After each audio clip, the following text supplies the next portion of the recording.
নমস্কাৰ এই মুহূৰ্তৰ আন এক ডাঙৰ খবৰ মন্ত্ৰী বিধায়ক হৈ যোৱাৰ পিছত কোনেও অহংকাৰী হ'ব নালাগে কোনেও ক্ষমতা পালে অহংকাৰী হ'ব নালাগে কাৰণ ক্ষমতা আজি আছে কালি নাই ক্ষমতা কোনো চিৰস্থায়ী নহয় সদায় ৰাইজ লগত থাকে হেবাবে মন্ত্ৰী হক বা বিধায়ক হক সদায় প্ৰতিদিনে প্ৰতি মুহূৰ্তত ৰাইজৰ লগত থাকিব লাগে এই আহ্বান জনাইছে কেন্দ্ৰীয় মন্ত্ৰী সৰ্বানন্দ সোণোৱালে এই মুহূৰ্তত লৈছে ডাঙৰ খবৰ ক্ষমতা আজি আছে কালি নাই কোনেও পাহৰি নাযাব মন্ত্ৰী আজি হ'ব কালি নাই বিধায়ক আজি হৈছে কালি নাই ক্ষমতা সদায় ক্ষণস্থায়ী ক্ষমতাক লৈ কোনেও গৌৰৱ কৰিব নালাগে কোনেও অহংকাৰী হ'ব নালাগে কিন্তু ৰাইজ সদায় লগত আছে আপোনালোক সকলোৱে ৰাইজৰ লগত থাকিব লাগিব মই ক্ষমতাৰ মন্ত্ৰী হৈ থাকিব নিবিচাৰো মন্তব্য কৰিছে সৰ্বানন্দ সোণোৱালে মই কেতিয়াও ক্ষমতাৰ মন্ত্ৰী হৈ থাকিব নিবিচাৰো ৰাইজ হৈছে ভগৱান তুল্য সদায় ৰাইজৰ লগত থাকিব লাগে প্ৰতিগৰাকী মন্ত্ৰী প্ৰতিগৰাকী বিধায়ক মই সদায় ৰাইজৰ মন্ত্ৰী হৈ থাকিব বিচাৰো এই মন্তব্য কৰিছে কেন্দ্ৰীয় মন্ত্ৰী সৰ্বানন্দ সোণোৱালে আমি সকলো ৰাইজৰ লগত থাকিব লাগিব মন্ত্ৰী বিধায়ক সকলো সদায় ৰাইজৰ লগত থাকিব লাগিব কোনেও মন্ত্ৰী হোৱাৰ পিছত বিধায়ক হোৱাৰ পিছত অহংকাৰ কৰিব নালাগে আমি সকলোৱে ৰাইজৰ হৈ ভাল ভাল কাম কৰিব লাগিব ৰাইজক সন্তুষ্ট কৰিব পাৰিব লাগিব এনেধৰণে উদাত্ত ভাষণ প্ৰদান কৰিলে প্ৰাক্তন মুখ্যমন্ত্ৰী তথা বৰ্তমানৰ কেন্দ্ৰীয় মন্ত্ৰী সৰ্বানন্দ সোণোৱালে পুনৰবাৰ কৈছো সৰ্বানন্দ সোণোৱালৰ উদাত্ত ভাষণ কোনেও মন্ত্ৰী হোৱাৰ পিছত বিধায়ক হোৱাৰ পিছত অহংকাৰী হৈ যাব নালাগে কাৰণ ক্ষমতা হৈছে ক্ষণস্থায়ী ক্ষমতা আজি আছে কালি নাই সেই কথা কোনেও পাহৰি যাব নালাগে মন্ত্ৰী হোৱাৰ পিছত বিধায়ক হোৱাৰ পিছত প্ৰতিটো মুহূৰ্ততে প্ৰতিটো ক্ষণতে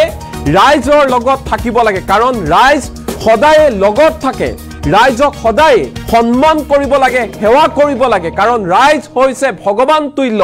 ভগৱানৰ দৰে গণ্য কৰিব লাগে প্ৰতিজন মানুহক আৰু মই সদায় ৰাইজৰ মন্ত্ৰী হৈ থাকিব বিচাৰো বুলি মন্তব্য প্ৰকাশ কৰিছে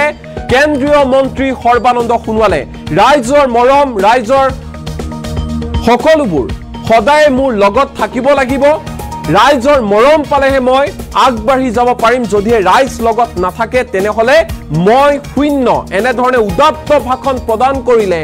প্ৰাক্তন মুখ্যমন্ত্ৰী তথা বৰ্তমানৰ কেন্দ্ৰীয় মন্ত্ৰী সৰ্বানন্দ সোণোৱালে এই মুহূৰ্তত সৰ্বানন্দ সোণোৱালৰ ভাষণৰ কিয়দাংশ আমাৰ লগত আছে কি কৈছে শুনো আহক ৰাইজৰ মন্ত্ৰী হৈ থাকিব বিচাৰে ক্ষমতাৰ মন্ত্ৰী হৈ নহয় ক্ষমতা ক্ষণস্থায়ী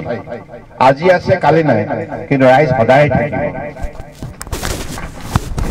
ৰাইজ হৈছে ভগৱানৰ ৰূপ আমাৰ গুৰুসকলে কৈ গৈছে সমাজখনক শ্ৰদ্ধা ভক্তি কৰি কাম কৰিবা সদায় তুমি জীৱনৰ প্ৰতিটো মুহূৰ্ততে ৰাইজৰ আশীৰ্বাদ পাবা গতিকে সেইকাৰণে মই হওক ঋতুপন বৰুৱাই হওক বা পুনাকন বৰুৱাই হওক বিনোদ হাজৰিকাই হওক আমি কিমান সংখ্যক ইয়াত দলৰ মানুহ এজিপি বিজেপি সকলোৱে আপোনালোকৰ মৰম স্নেহ আশীৰ্বাদ লৈহে আজি সমাজ সেৱা কাম কৰাৰ সুযোগ লাভ কৰিছো ইয়াৰ আগতে মই 5 বছৰ আপোনালোকৰ আশীৰ্বাদত আপোনালোকৰ সহযোগিতা কৰাৰ বাবে মই চৰকাৰ চলাইছিলো বা আমি চৰকাৰ চলাইছিলো গতিকে এতিয়া কেন্দ্ৰীয় মন্ত্ৰী হিচাপে দেশ সেৱা কৰাৰ সুযোগ লাভ কৰিছো এই সকলোবিলাক সম্ভৱ হৈছে আপোনালোকৰ দৰে ৰাইজৰ আশীৰ্বাদ আৰু সহযোগিতাৰ বাবে গতিকে সেইকাৰণে মই ইয়াত সমবেত হোৱা কাৰ্জন চাহ বাগিচাত সকলো বৃহত্তৰ এই অঞ্চলৰ ৰাইজক গভীৰ শ্ৰদ্ধা জ্ঞাপন কৰিছো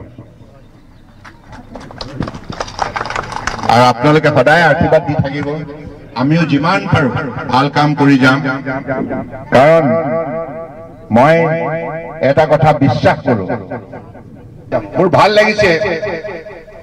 নিৰপেক্ষভাৱে এই বিজেপি নেতৃত্বাধীন মিত্ৰজোঁটৰ চৰকাৰখনে কাম কৰাৰ বাবে ইয়াত 5জনকৈ মেধাৱী ছাত্ৰই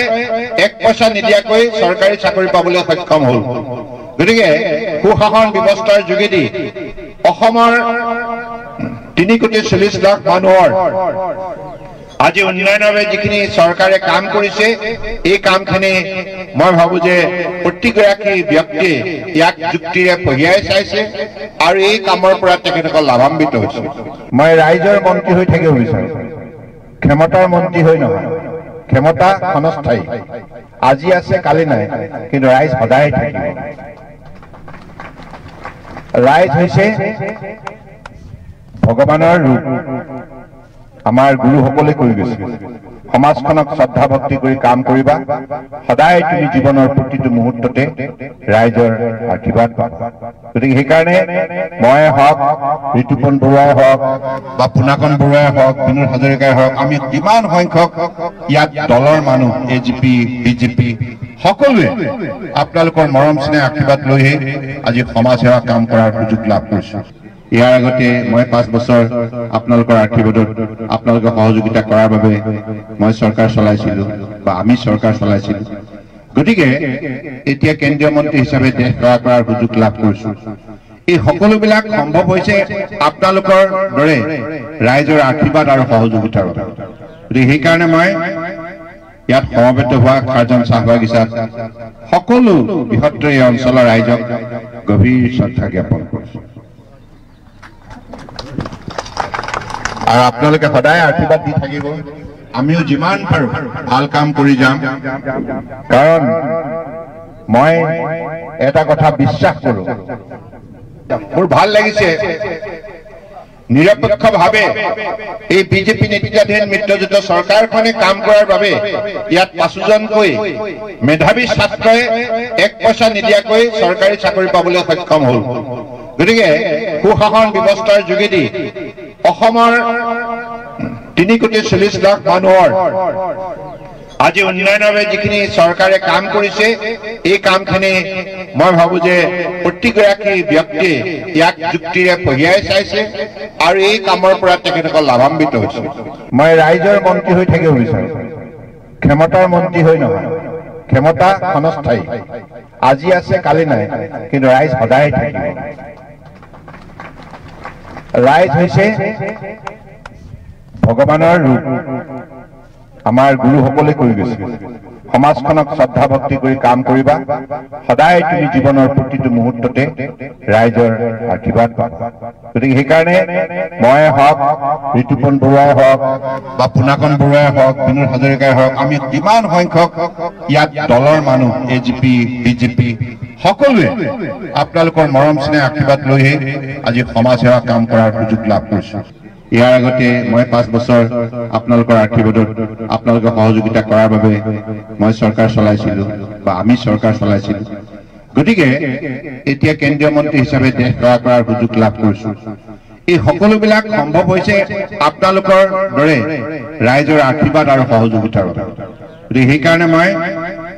ইয়াত সমবেত হোৱা কাৰ্জন চাহ বাগিচাত সকলো বৃহত্তৰ এই অঞ্চলৰ ৰাইজক গভীৰ শ্ৰদ্ধা জ্ঞাপন কৰিছো আৰু আপোনালোকে সদায় আশীৰ্বাদ দি থাকিব আমিও যিমান পাৰো ভাল কাম কৰি যাম কাৰণ মই এটা কথা বিশ্বাস কৰো মোৰ ভাল লাগিছে নিৰপেক্ষভাৱে এই বিজেপি নেতৃত্বাধীন মিত্ৰজোঁটৰ চৰকাৰখনে কাম কৰাৰ বাবে ইয়াত 5জনকৈ মেধাৱী ছাত্ৰই 1 পইচা নিদিয়াকৈ চৰকাৰী চাকৰি পাবলৈ সক্ষম হ'ল গতিকে সুশাসন ব্যৱস্থাৰ যোগেদি অসমৰ 3,40 লাখ মানুহৰ আজি উন্নয়নৰ বাবে যিখিনি চৰকাৰে কাম কৰিছে এই কামখিনি মই ভাবো যে প্ৰতিগৰাকী ব্যক্তিয়ে ইয়াক যুক্তিৰে পঢ়িয়াই চাইছে আৰু এই কামৰ পৰা তেখেতসকল লাভান্বিত হৈছে মই ৰাইজৰ মন্ত্ৰী হৈ থাকিব বিচাৰো ক্ষমতাৰ মন্ত্ৰী হৈ নহয় ক্ষমতা ক্ষণস্থায়ী আজি আছে কালি নাই কিন্তু ৰাইজ সদায় থাকিব ৰাইজ হৈছে ভগৱানৰ ৰূপ আমাৰ